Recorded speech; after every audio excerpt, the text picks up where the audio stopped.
Hola, mi nombre es Facundo Goya, soy médico general, epidemiólogo y estoy a cargo del Departamento de Calidad de la Clínica Pasteur.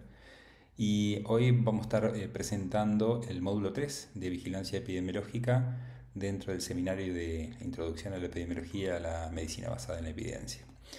Hoy invitamos en esta introducción al módulo a comprender un concepto importante de lo que es la vigilancia epidemiológica.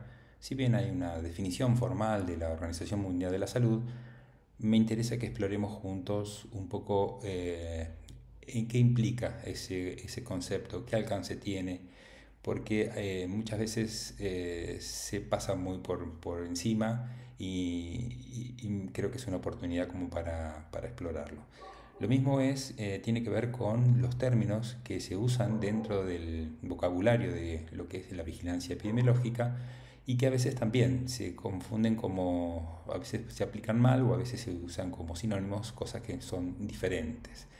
Y en el tercer objetivo tiene que ver con el para qué, la toma de decisiones, los usos, las aplicaciones que tiene la vigilancia epidemiológica y un poco el futuro o cómo está apuntando hoy la vigilancia epidemiológica. Así que invitamos entonces a empezar con el primer objetivo.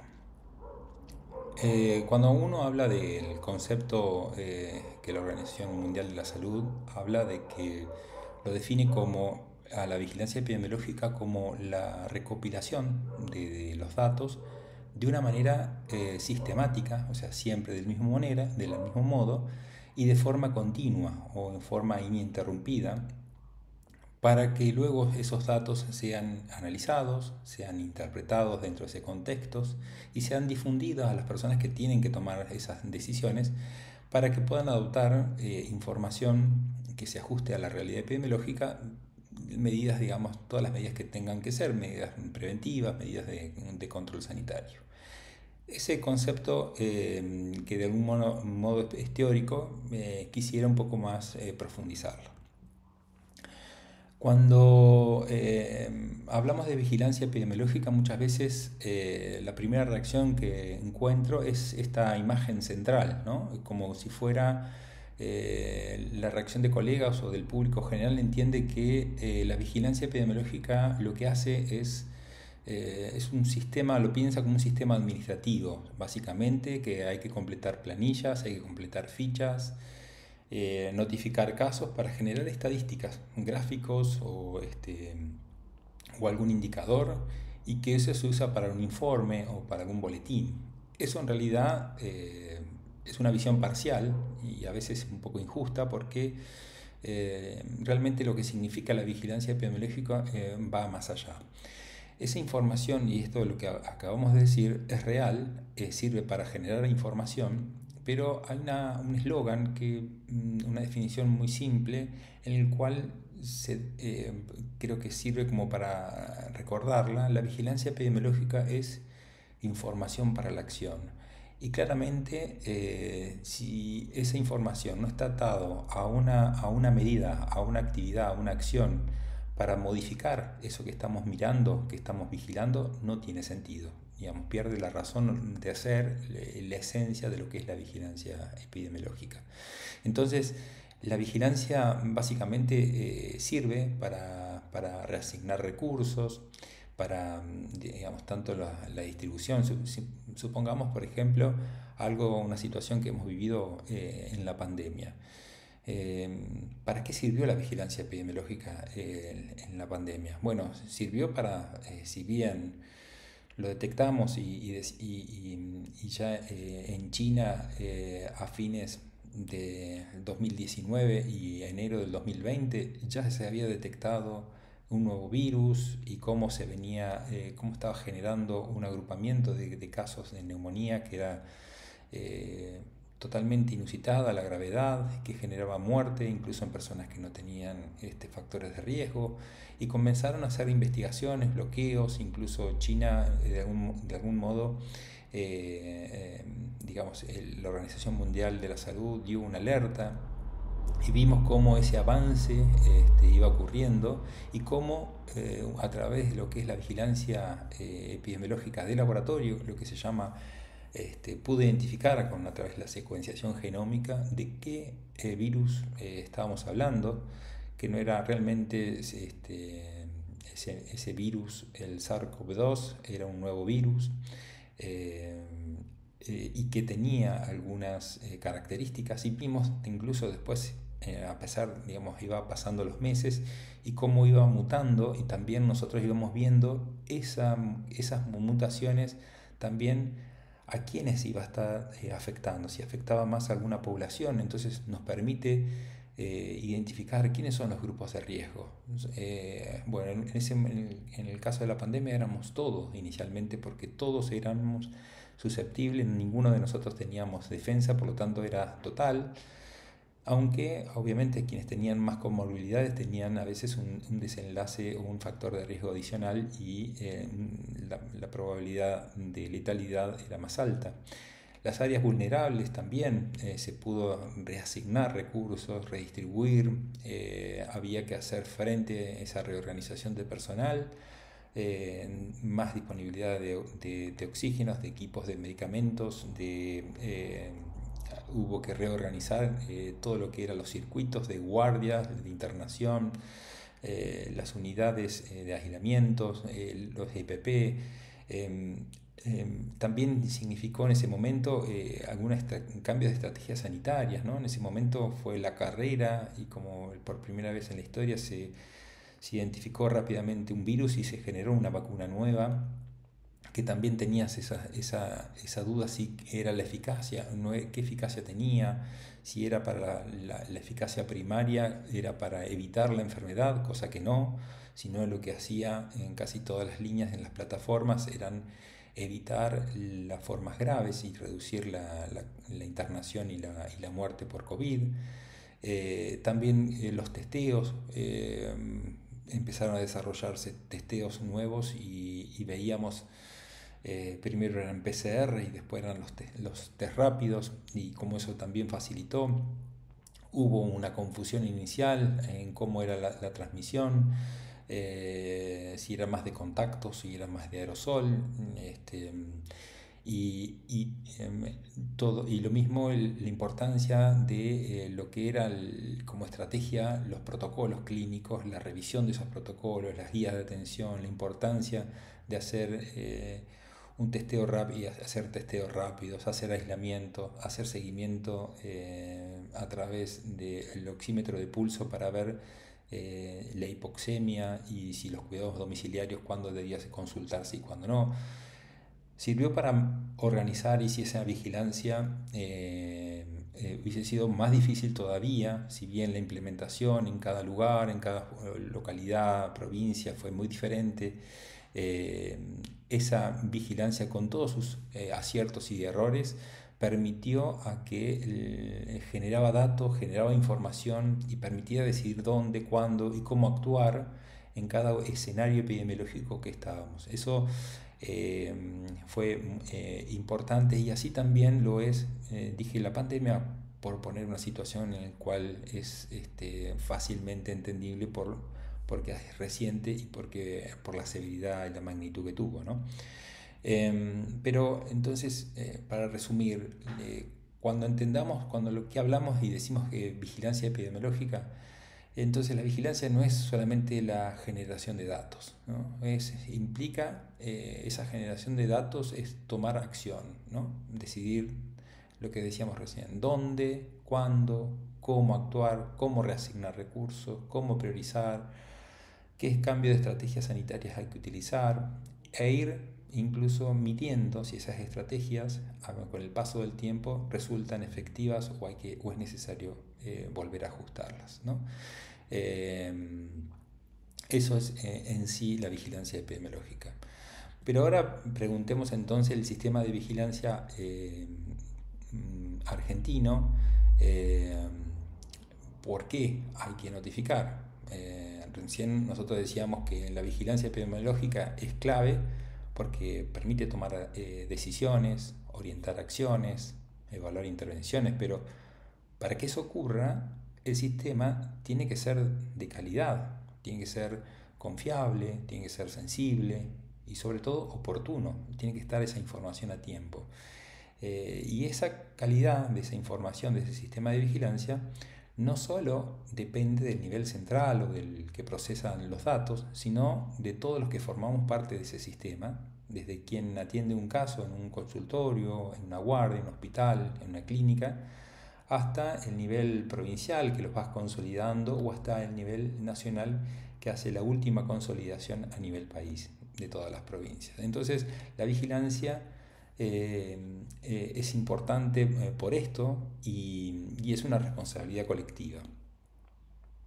Cuando nos preguntamos quiénes deben vigilar, quiénes estamos obligados a reportar. Bueno, hay una ley, la ley 15.465 y las normas y reglamentaciones complementarias que fueron haciéndose, que se siguen haciendo hasta el día de hoy, define que todos los profesionales médicos, los odontólogos, los veterinarios, los directores o administradores de establecimientos asistenciales, tanto públicos como privados, los bioquímicos, los directivos del laboratorio de análisis clínicos, de anatomías patológicas, deben notificar la presencia de un evento que esté, lo que se llama evento de notificación obligatoria, ¿no? Esa categoría hay algunos eventos, algunas enfermedades que no son todas, pero hay algunas que están, que es necesario o que estamos obligados a notificar.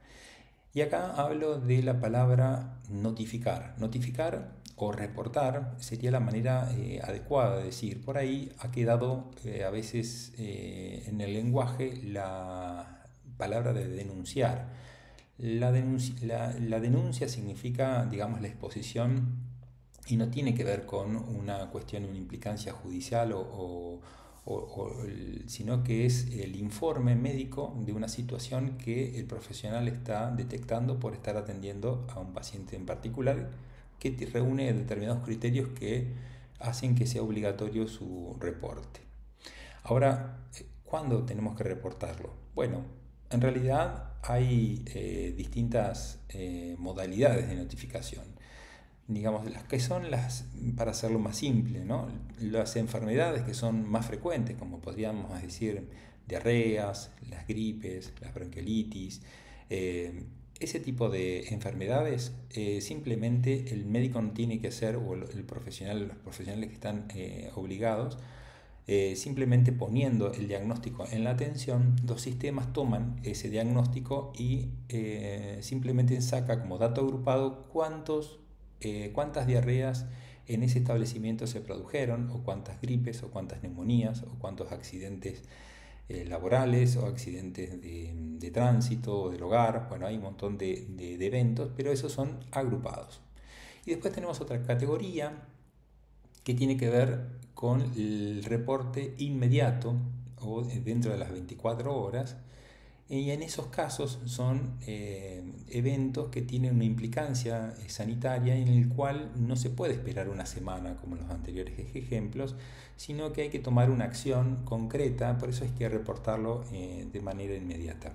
Ejemplo, un cuadro de meningitis, ¿no? Un cuadro de meningitis puede haber personas expuestas que pueden ser su contacto, su grupo familiar, pueden ser su pareja, pueden ser si asiste en el trabajo, compañeros de trabajo, si está en un jardín, en una escuela, en una universidad, también los compañeros de estudios pueden estar. Entonces puede ser necesario, por ejemplo, realizar una quimioprofilaxis, puede ser necesario hacer evaluación si hay otras personas que todavía no han sido atendidas, o han sido atendidas y todavía por su cuadro no se ha identificado que puede tratarse de una meningitis. Entonces, supongamos en determinadas situaciones como meningitis, como hantavirus, como podemos, digamos, hay un listado grande de notificaciones inmediatas.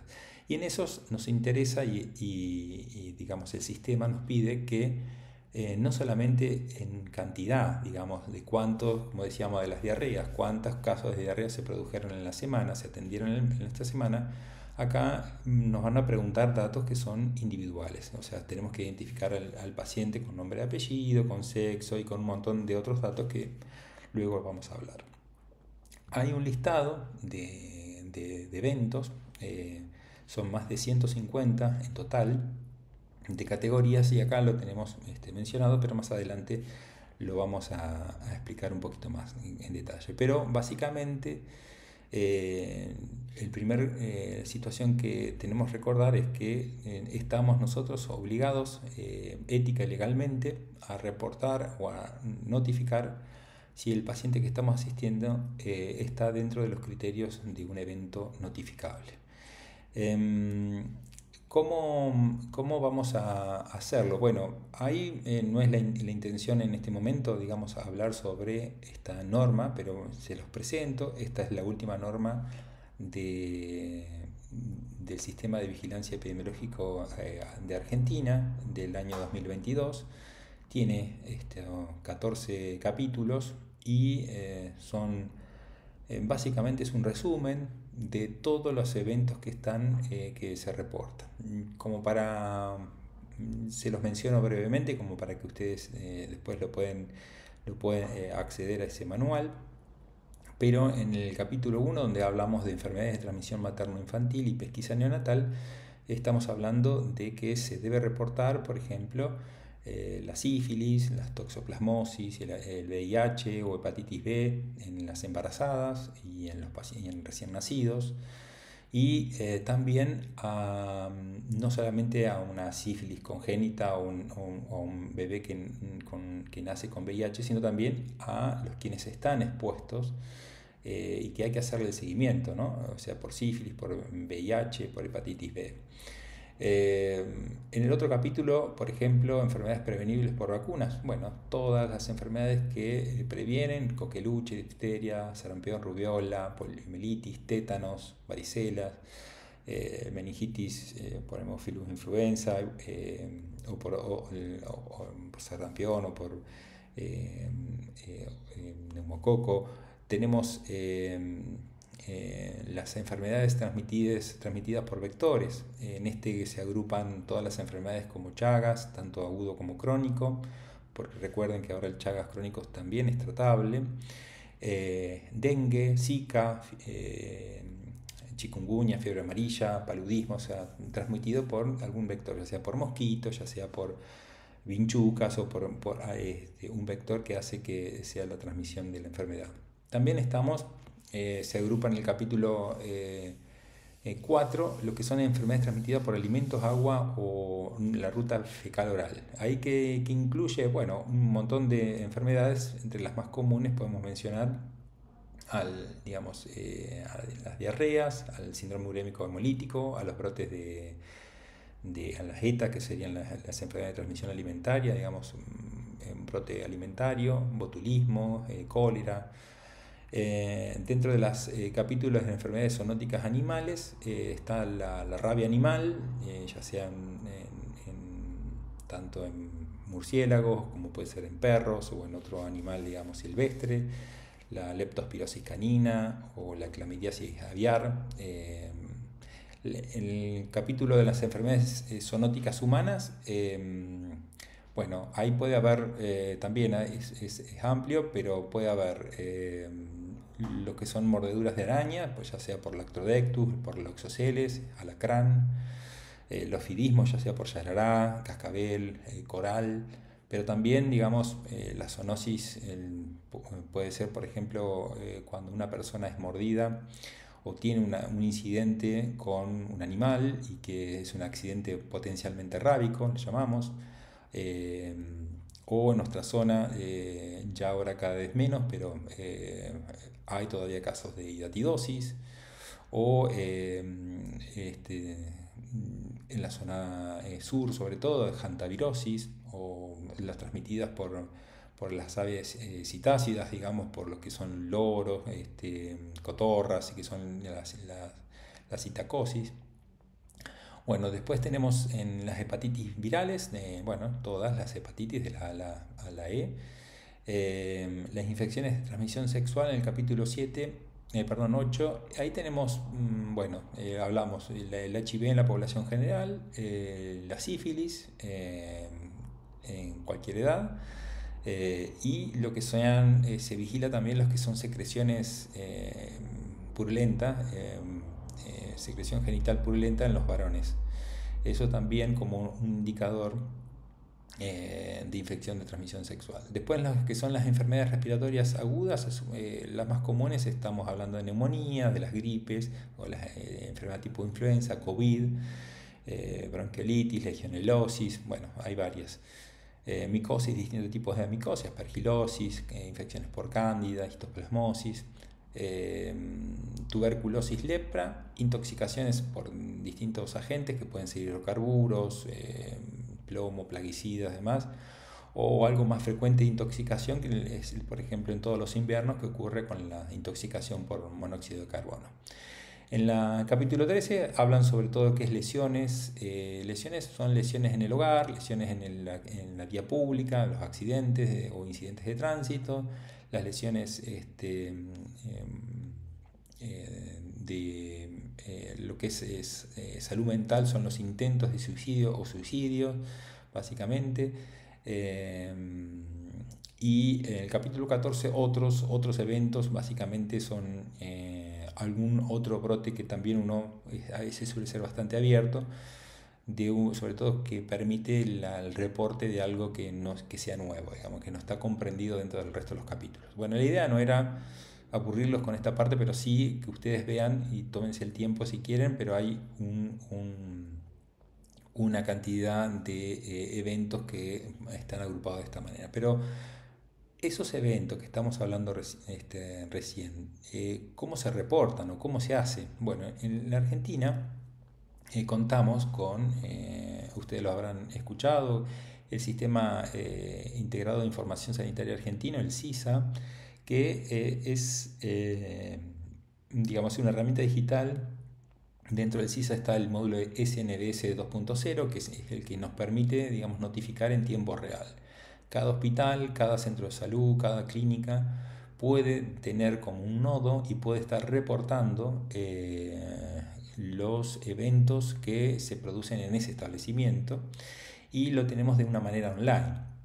Ahora, ese dato, nosotros sabemos en la práctica, estamos migrando, ¿no? Ahí depende cada institución, pero muchas veces las instituciones hoy por hoy todavía estamos con papel, por lo tanto necesitamos que los profesionales que reporten completan el dato en planilla, por lo tanto debe ser de manera oportuna, con letra legible y demás, como para que las personas que cargan en ese sistema lo hagan de manera y sin errores, ¿no?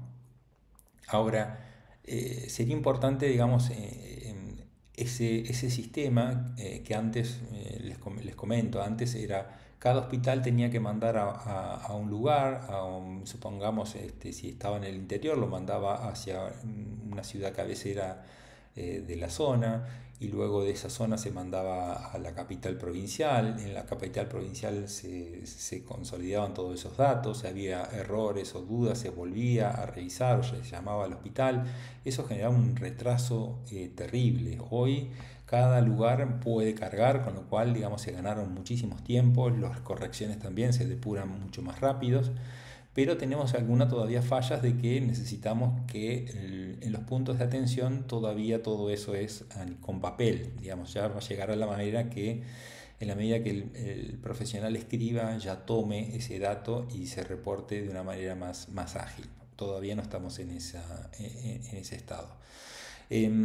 Hay algo que también me interesa que ustedes comprendan, que muchas veces habrán escuchado dentro de los términos, que en el sistema de vigilancia hablamos de semanas epidemiológicas, ¿no?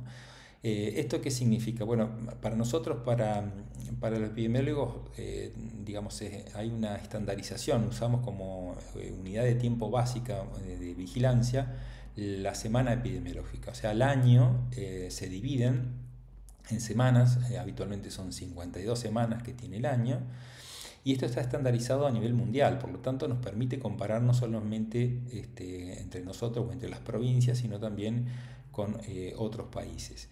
Y cada semana epidemiológica comienza el día domingo y finaliza el sábado. Entonces el año epidemiológico comienza con, digamos, la semana 1, está estandarizado que incluye el primer jueves de enero. Entonces, casi todos los años, cada 4 o 5 años, cambia, y algunos años tienen, la mayoría tienen 52 semanas, pero puede haber algún año que tenga 53 dependiendo de cómo caen los días del calendario. Pero eso como para que ustedes tengan idea de por qué hablamos de semanas epidemiológicas.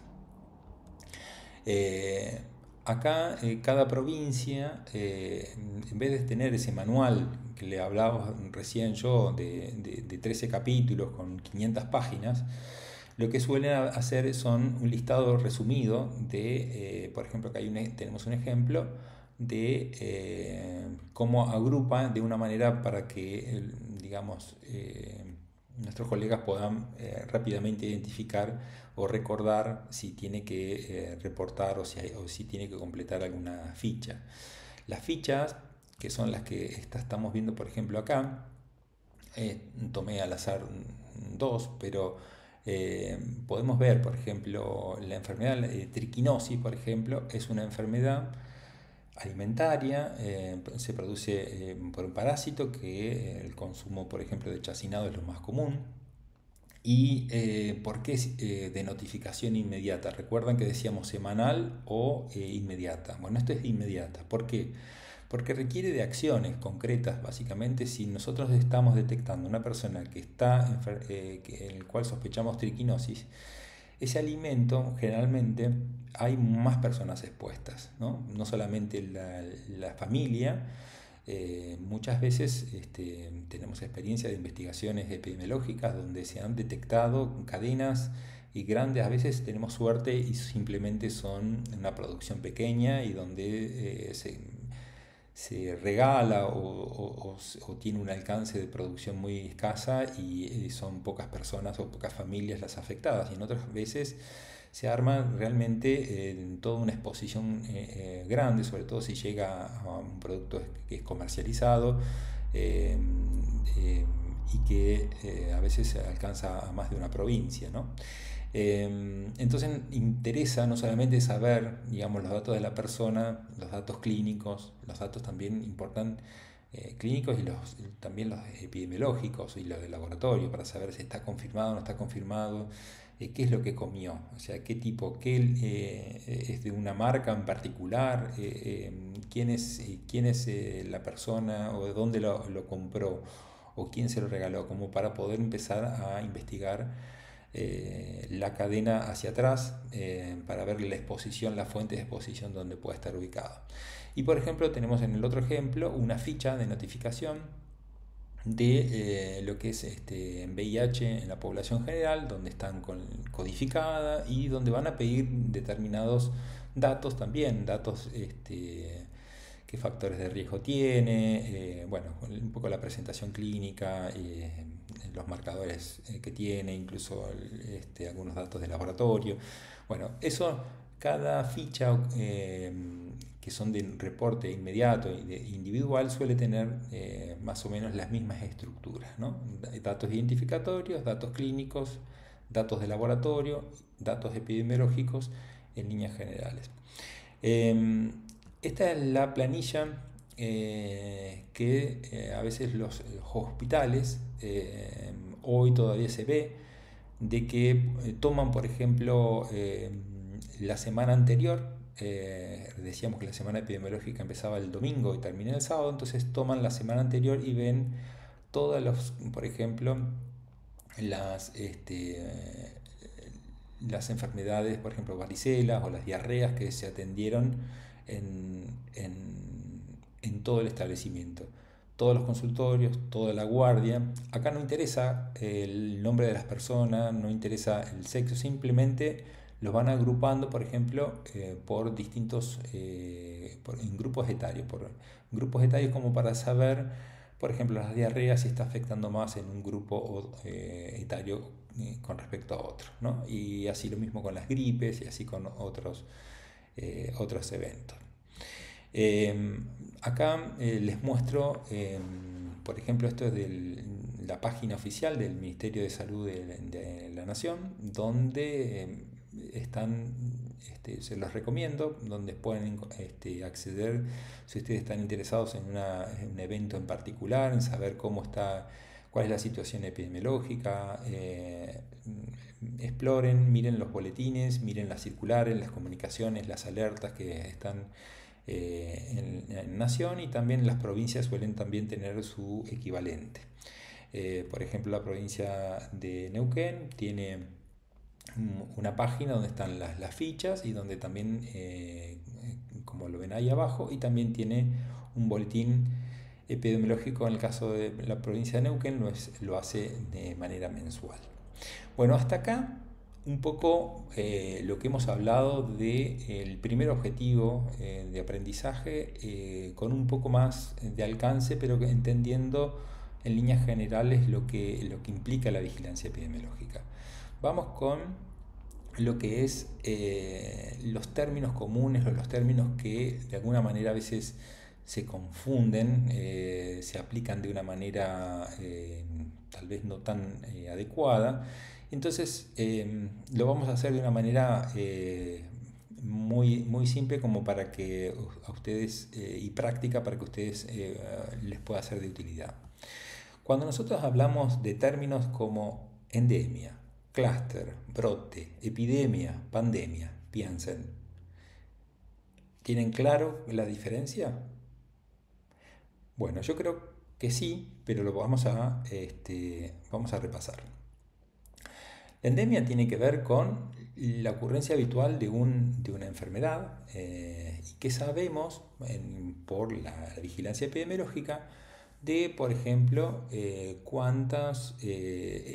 digamos, qué es lo esperado para, supongamos, de diarrea, cuál es lo esperado para este momento en particular y este establecimiento, este hospital en particular, cuántas diarreas es habitual que tengamos en esta semana epidemiológica. Esa sería la endemia, la cantidad habitual.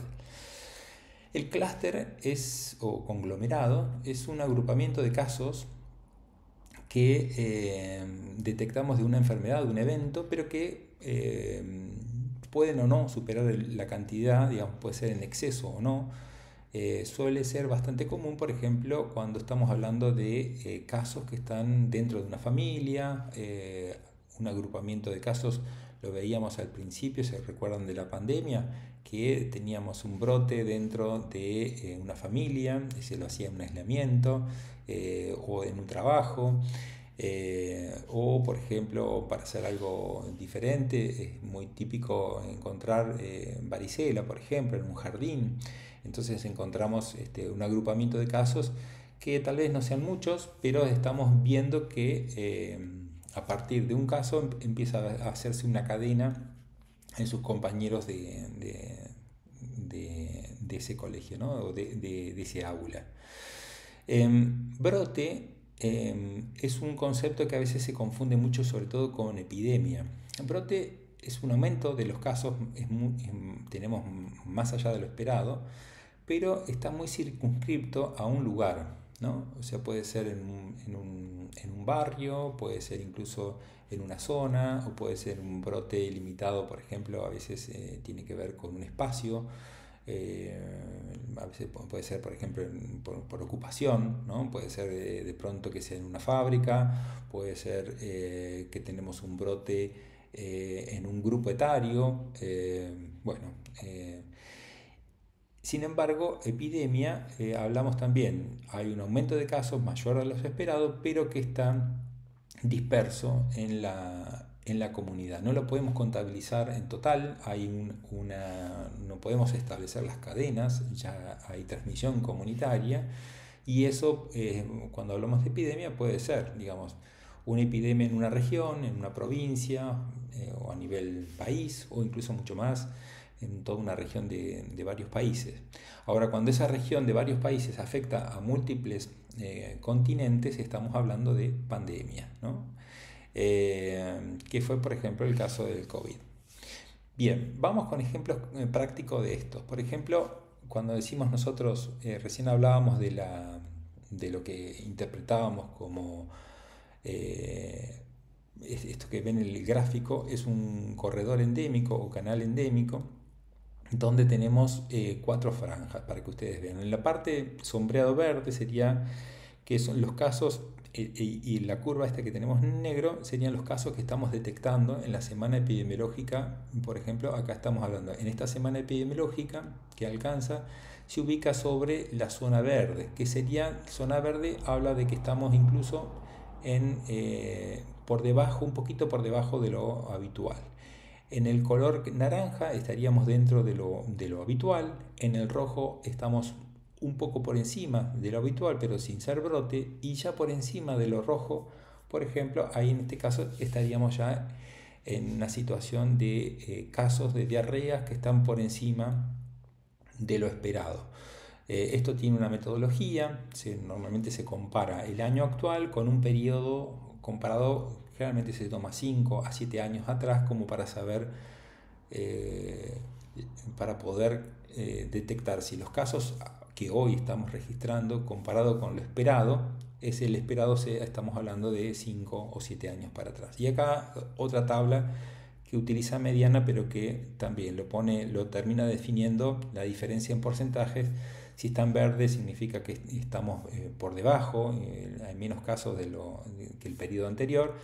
Si está en amarillo es un leve incremento, y en rojo más. Bueno, hay distintas maneras, pero les muestro solamente un ejemplo práctico. Vamos con otros términos que sean, bueno, esto creo que lo han escuchado muchas veces, pero tal vez no sé si pueda generarle alguna duda. Muchas veces hablamos, cuando estamos hablando de un evento, decimos, hay definición de caso sospechoso, probable, confirmado, descartado. Bueno, el caso sospechoso es el que cumple unos criterios, un grupo de criterios que realmente son clínicos, con un nexo epidemiológico, con una exposición, digamos, hacia algo. Supongamos, si estamos hablando de un cuadro supongamos que estemos hablando de dengue, ¿no? Entonces decimos fiebre, con dolor de cabeza, con dolor muscular, y que haya viajado a una zona endémica, ¿no? Donde haya transmisión autóctona, o donde donde esté la Aedes aegypti. Entonces tenemos criterios clínicos y tenemos un criterio epidemiológico. Eso sería sospechoso. No requiere laboratorio, simplemente sospechamos por el cuadro clínico, que puede ser en este caso, por ejemplo, dengue, ¿no? El caso probable es que, además de tener la clínica y tener el antecedente epidemiológico de viaje, tenemos alguna otra que puede ser una prueba de laboratorio, pero que no es concluyente. Puede ser ya sea serológica, o ya sea, por ejemplo, plaquetopenia, puede ser o incluso la evolución típica, por ejemplo, de un dengue grave. Entonces hace que el cuadro sea más probable, pero todavía no podemos confirmarlo con laboratorio, que sería la única manera de decir que este caso. Hay dos maneras de confirmar. Uno es que el laboratorio haya una prueba y un gol estándar que tomamos, que para determinado evento llamamos confirmado si cumple con una determinada prueba, ¿no? Pero también existe otro. Supongamos que estamos hablando de una pareja que viajó hacia una zona endémica. Supongamos que viajó a Brasil en momentos donde había transmisión de dengue confirmada. Vienen con síntomas típicos de dengue. A uno de ellos se le hace el laboratorio, es confirmado, y la otra persona, por X motivos, no se le hace el laboratorio. Pero si a uno de ellos ya, por haber estado compartiendo el mismo lugar, haber empezado, digamos, tiene tanto clínica como nexo epidemiológico, entonces se lo llama que se confirma por nexo epidemiológico. Son las dos maneras de confirmar a un caso. Y descartar significa de que inicialmente podría haber sido, se reporta como sospechoso, pero después, supongamos que este cuadro comenzó de esa manera, pero después se detecta que evoluciona para otro lado, o incluso que los laboratorios dan todos negativos, y entonces ya sea que se lo descarta por laboratorio o se descarta por la evolución clínica o porque aparece un diagnóstico diferencial, y entonces se lo descarta. Tomemos otro ejemplo para que ustedes puedan interpretar cómo estamos dividiendo estas 4 categorías de sospechoso, probable, confirmado y descartado. Tomemos el ejemplo, supongamos, de tuberculosis pulmonar. La tuberculosis pulmonar en una persona con tos por más de 2 semanas, con expectoración hemoptóica o no, con antecedentes de fiebre o sudoración nocturna, pérdida de peso, estaríamos hablando, si no hay otro diagnóstico obvio, de una sospecha válida de un paciente con tuberculosis, ¿no? Ahora, todavía no tenemos ningún, solamente es clínica. Caso probable, supongamos que tenemos una imagen, por ejemplo, tenemos una radiografía de tórax en el cual tenemos un infiltrado o cavitación apical o cavitaciones en la placa.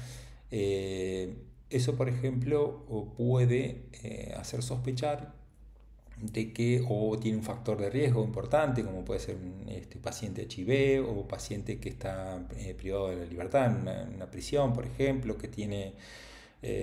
uno puede decir, bueno, hay varios factores que hacen que sea más probable, pero todavía no está confirmado. El confirmado es aquel que, como siempre decíamos, hay 2 maneras de confirmar. Uno es por laboratorio, que puede ser, por ejemplo, una baciloscopía. Recuerden que la baciloscopía se informa de 1 hasta 3 cruces, o que puede ser por una prueba, digamos, molecular o por un cultivo del esputo donde se confirme la presencia de Mycobacterium tuberculosis. O puede ser, por ejemplo, un compañero de celda, los dos están con un cuadro muy similar, a uno de ellos tiene expectoración, se le hace el estudio y da, por ejemplo, baciloscopía positiva, y al otro, que todavía no tiene expectoración, pero tiene pérdida de peso, tiene sudoración, tiene compatible, digamos, y compañero de celda, se puede confirmar es probable, digamos, y se puede tomar la decisión, seguramente eso se evalúa normalmente con el infectólogo o neumonólogo, para tomar o no iniciar el tratamiento de tuberculosis y hacer el seguimiento. Bien, entonces estamos con esto. Y el caso descartado, bueno, como hablábamos recién, ¿no? De pronto porque aparece otro diagnóstico alternativo, que de pronto esa imagen que veíamos que era un infiltrado, de pronto era una metástasis, y por si hacen estudios complementarios y observan, o las pruebas bacteriológicas que se le hacen dan repetidamente negativas. Entonces, bueno, se evalúa siempre, no es siempre fácil el diagnóstico de tuberculosis pulmonar, pero luego de una serie de estudios puede hacer, y la evolución puede hacer que el caso que fue inicialmente sospechado luego se descarte. Bueno, vamos con una más que un poco más tal vez fácil o más teórico, pero que sirve a veces como para poder hablar de una manera más adecuada. Es común ver digamos, escuchar a veces que tanto caso índice, caso primario, secundario, o contactos, tal vez contactos y casos, creo que eso no hay tanta confusión, pero vayamos con el caso índice. El caso índice básicamente es el primero que se reporta. Es el primer caso que se reporta, eso llamamos índice.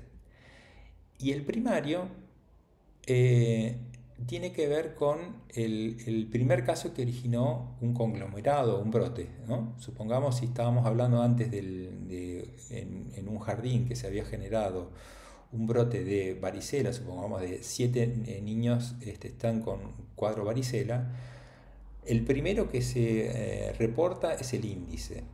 Y si nosotros buscamos, tal vez encontramos que hay un niño que no se había sido reportado y que había iniciado previamente con el cuadro varicela, y entonces ese sería el primario, ¿no?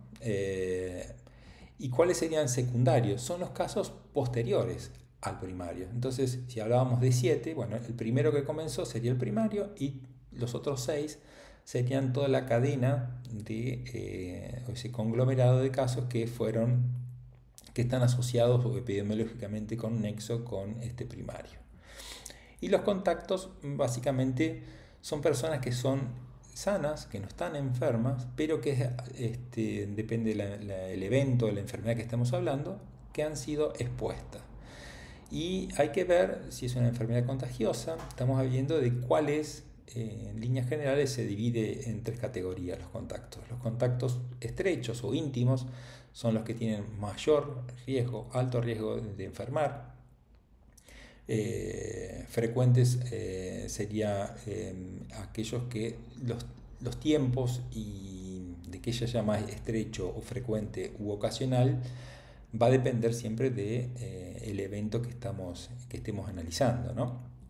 Por ejemplo, siguiendo con el ejemplo de la tuberculosis pulmonar, si se notifica un paciente de 28 años, tos, pérdida de peso desde hace 3 meses, con una placa con cavitación apical, con vaciloscopía positiva, el caso índice es este caso notificado. El caso primario puede ser este señor, este varón de 28 años, o si dentro de los contactos se identifican casos previos, serán las otras personas.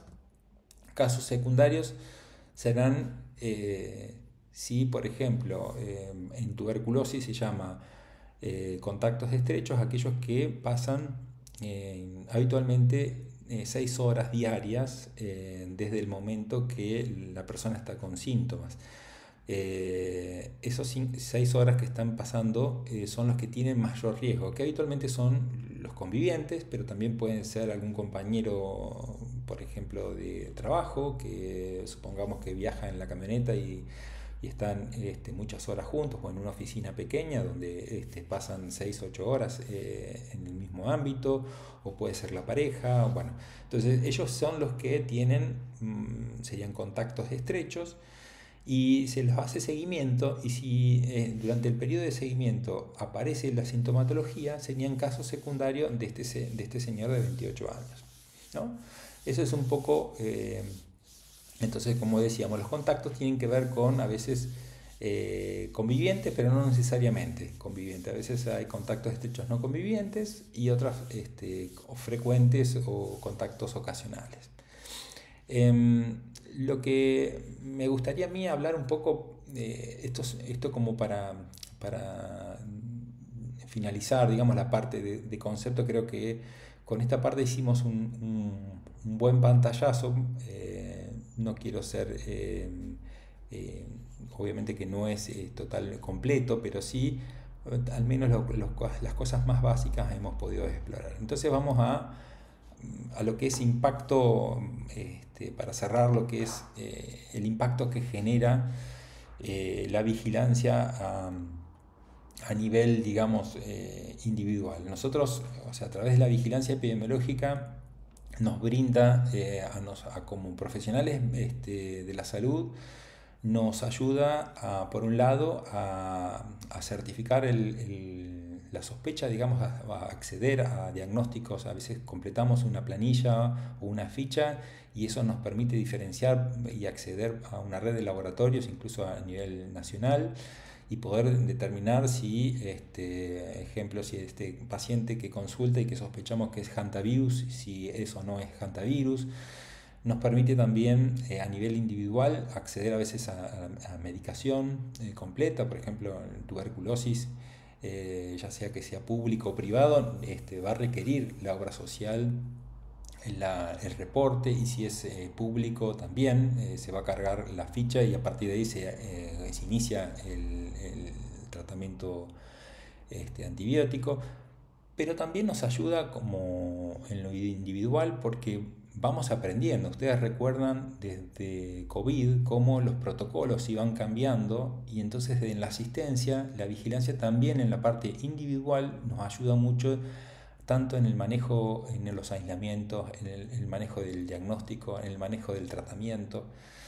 Y nos maneja y nos da también herramientas a nivel grupal, ¿no? De cómo, bueno, cuánto le damos de aislamiento, cómo indicamos si la persona tiene que volver o no volver a trabajar, necesita vacunarse luego del evento, los familiares, o hay que hacer quimioprofilaxis con este evento, cómo lo hacemos el seguimiento, ¿no? Bueno, todo eso es el manejo, digamos, a nivel individual, a nivel grupal y también a nivel comunitario o a nivel de la población, ¿no? ¿Qué pasa con esos eventos que estamos reportando y cómo la comunidad debe organizarse? Entonces, para finalizar, hoy estamos hablando que la vigilancia epidemiológica está evolucionando hacia una, una vigilancia que es integrada, una vigilancia global en salud, porque como la Organización Mundial de la Salud ha propuesto el enfoque de One Health, que es la salud animal, la salud humana y la salud ambiental, es toda una, y por lo tanto debemos hacer que no solamente que la vigilancia sea la vigilancia clínica, la vigilancia de laboratorio de los hospitales, digamos a nivel humano, sino también que la vigilancia esté integrada con lo que pasa en la salud animal y con lo que pasa en el ambiente, ¿no? Solamente como para mencionar, como lo dice ahí, por ejemplo, el 60% de las enfermedades que ocurren en los humanos son originadas en los animales. Acá estamos hablando, por ejemplo, hay las enfermedades transmitidas por vectores, digamos, hablábamos del mosquito, fiebre amarilla, dengue, chikungunya, zika, paludismo, malaria, las garrapatas, las vinchucas, o sea, las arañas, o sea, tenemos por animales que nos producen directamente enfermedades. Después también la resistencia antimicrobiana, el uso de antibióticos tanto para la cría intensiva de animales, el uso no racional, incluso esos animales en cría intensiva o que se lo usan incluso para no solamente para el tratamiento, sino también a veces se usaba hasta el 2019 como para favorecer el crecimiento de las aves o del ganado. Por suerte ya del 2019 ya está prohibido el uso veterinario de algunos antibióticos, como la colistina, por ejemplo, sino hacía que esa materia fecal, los excrementos, también contaminaban el suelo, contaminaban las aguas y generaban también una resistencia y se detectaban, por ejemplo, un E. coli que tenían genes de resistencia a la colistina, ¿no? A la colistina. Entonces, vemos cómo está asociado, digamos, la salud animal con la salud humana, ¿no? Y lo mismo, obviamente, ni hablar de lo que pueda estar afectando tanto los contaminantes como las deforestaciones, las inundaciones, el cambio climático que genera. Entonces estamos en un mismo entorno, animal, ambiente, humano, y entonces el enfoque y la vigilancia cada vez va a ser más global, más conectada, más digital, y tal vez con lo que sea la inteligencia artificial, tal vez ayude también a hacer los procesos más fáciles a la hora de que esta información se comparta de manera más rápida y que podamos tomar también unas medidas más oportunas y más acertadas. Así que eso es un poco el futuro, un poco que estamos próximos creo, a ver. Y bueno, con esto hay más material en este seminario y con esto finalizamos. Muchas gracias.